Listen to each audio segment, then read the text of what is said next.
மௌலிவாக்கத்தில் நடந்த கட்டிட விபத்து தொடர்பாக சிபிஐ விசாரணைக்கு உத்தரவிடக் கோரி தற்போதைய முதலமைச்சர் மு.க.ஸ்டாலின் தாக்கல் செய்த மனு சென்னை உயர்நீதிமன்றத்தில் இன்று மீண்டும் விசாரணைக்கு வருகிறது. 2014ஆம் ஆண்டு போரூரை அடுத்த மௌலிவாக்கத்தில் 11 மாடி அடுக்குமாடி குடியிருப்பு இடிந்து விழுந்து விபத்திற்குள்ளானது. இதில் 61 பேர் உயிரிழந்தனர், ஏராளமானவர்கள் படுகாயமடைந்தனர். அருகிலிருந்த மற்றொரு 11 மாடி கட்டடம் 2014 நவம்பர் மாதம் இடிக்கப்பட்டது. இந்த சம்பவத்தை தொடர்ந்து அப்போது முதலமைச்சராக இருந்த மறைந்த ஜெயலலிதா சிறப்பு புலனாய்வு குழு விசாரணைக்கு உத்தரவிட்டார். அத்துடன் நீதிபதி ரகுபதி தலைமையில் ஒரு நபர் ஆணையத்தையும் அமைத்து உத்தரவிட்டிருந்தார்.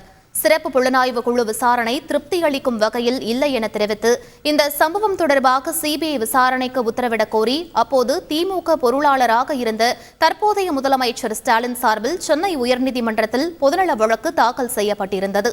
இந்த மனு இன்று விசாரணைக்கு வருகிறது. செய்திகளை உடனுக்குடன் தெரிந்து கொள்ள உடனே சப்ஸ்கிரைப் பண்ணுங்க.